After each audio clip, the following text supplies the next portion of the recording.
What's up everyone? My name is Maria and welcome to my little corner of the internet. If you're anything like me, when I first started to get into videography and photography, I didn't know what gear to get and I didn't know what was worth my money. I'm gonna take you through all of the gear that I've gotten throughout the years and what I used, what I liked, what I didn't like about certain things, and what I think is worth you spending your money on depending on what point in your journey you're in right now. A little over 2 years ago, I was looking to get my first camera that I could use specifically for video. I'm sure if you're in that process as well, you have heard of this handy dandy G7X. Canon's G7X Mark II is specifically the one that I have. It is trusty. It will do what you need it to do when you are a beginner looking to make videos. A couple of the main features I want to highlight on this camera are that it has a flippable screen. If you are looking to do anything YouTube related or you're filming yourself a lot, I would definitely say that this is very helpful in that case. To this day, if I'm doing anything that I don't want to take my big camera to,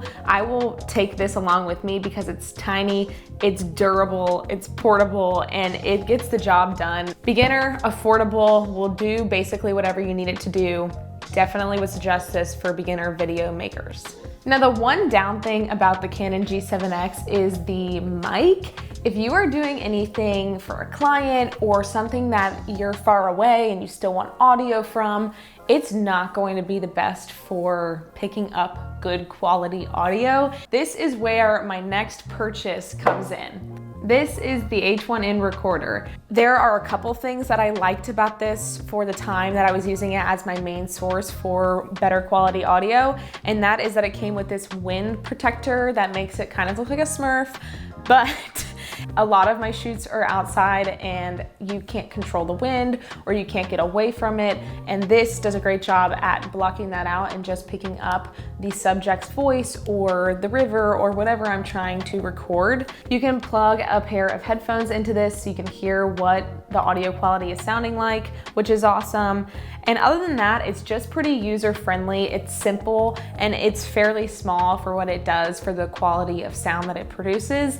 And I would definitely suggest this if you are on a budget, if you don't want to spend a lot on a mic. Now, my next purchase is something that a lot of people who aren't videographers have, and they use for skiing, snowboarding, wakeboarding, water sports, whatever that they do, and that is my trusty GoPro. A lot of the content that I like to shoot is action and outdoorsy. I'm a big mountain biker, hiker, swimmer, wakeboarder. I do all of those things. This is where this comes into play. I have the Hero 8. It does a great job. It shoots in 4K. It has an ultra wide view, which is awesome when I'm mountain biking. The thing about this is that it is so practical. I cannot mountain bike and hold my G7X at the same time. I will never take my mirrorless camera in such a scary situation where it could get hurt. So this is great to have. You can do basically whatever you want, and you can make a lot of interesting and awesome content with just these two things paired together. My biggest purchase yet thus far has been my mirrorless camera. I have the Sony A73 that I will put footage over here. This thing was one of the best investments I've ever made into my professional career. It trumps any other piece of equipment that I think I will ever get. It is the main thing that I shoot with all the time. I do all of my photos and videos with it, and it has served me so well. The lens that I bought with my camera body is a Sigma 35mm lens. It was the only lens that I had for a pretty long time. And so I was filming everything on it. I was filming portrait photography. I was filming all of my client videos on this. And the one thing that I love about a 35mm is the way that it captures basically what your eye sees. When I was filming for clients and companies, I would have to physically move the camera back if I wanted more in the shot because this just simply does not go any wider than 35mm. The only downside about this lens is how big it is and how heavy it is. But from what the guy at the camera shop told me and what I looked up, Sigmas are great lenses. So I would definitely suggest this if you have a used one at your camera shop. If not, I would see if I can find something a little smaller and that weighs a little bit less. The other lens that I have, I just recently got about a month and a half ago. And it's funny because I've shot a lot of stuff in that month and a half and I have not put this back on my camera. So that tells you how much I love this lens. It is the Tamron 17 to 28 millimeter lens, f2.8. It is fantastic. I love to shoot people, but my favorite stuff is out in nature. And when I'm in nature, I tend to want to have a little bit of a wider angle. And so this has been my main squeeze for everything photography and videography over the last month and a half. And I think it will be my main lens going forward. And my 35 millimeter will be something that I just interchange here and there, depending on my needs for that specific piece. All I have to say, Tamron, you crushed it with this one. I definitely would suggest this lens if you are into anything video or you just need a little bit of a wider lens and don't know what to get. Bringing it back to sound, I bought this lapel mic a long time ago. I bought this probably a year ago. It is a Tascam? How do you say that? Tascam? I don't know. It's very nice because you're able to film a subject speaking if you're doing anything interview style.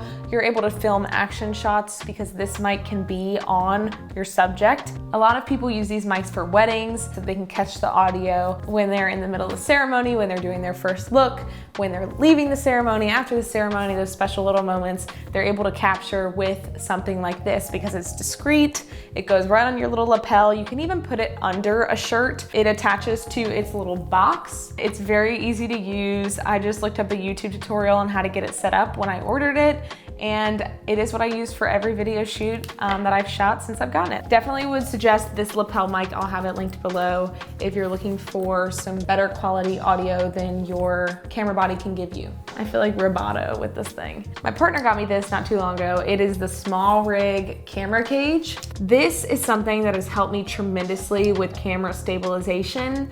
This cage goes around your camera body and then you can get these cool attachments to go with it. I got 2 handles for either side. I use this for either push-in shots or lateral shots, or if I'm just walking with my camera and I want to have a little bit wider grip on it, it helps to have that wider grip to get it a little bit more stabilized. And then recently I got this upper handle attachment to go on it.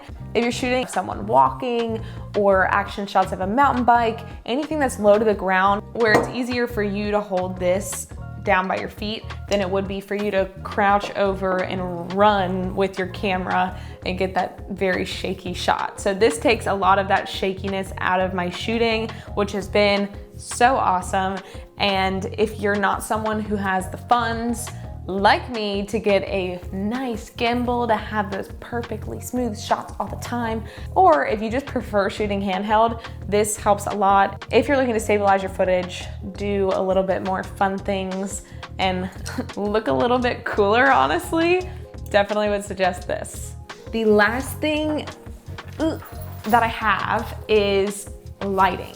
They are the brand Neewer. Again, I'm pretty sure that's how you would say that, right?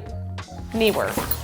I have one set up right now that I'm using for this video, and I'm using window light on the other side, and then the other one I have inside of its little carrier thing right here. They come with tripods so that you can stand them up and have them at a little bit of a higher angle if you need them to be. You can change them from warm to cool tone, and you can change the intensity of the lighting. So they are great for any sort of sit down, any sort of photo shoot. If you are planning to use them outside of a smaller room, I would suggest buying this batteries that are sold separately. They would be a great investment for you, especially if you're looking for more affordable lighting than what the huge camera gurus are telling you to get.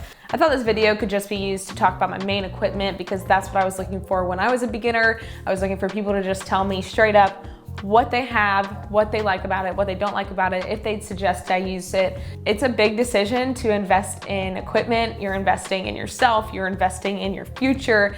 And if your equipment can help you get down that road of monetizing your craft, I think absolutely invest in what you're wanting to invest in.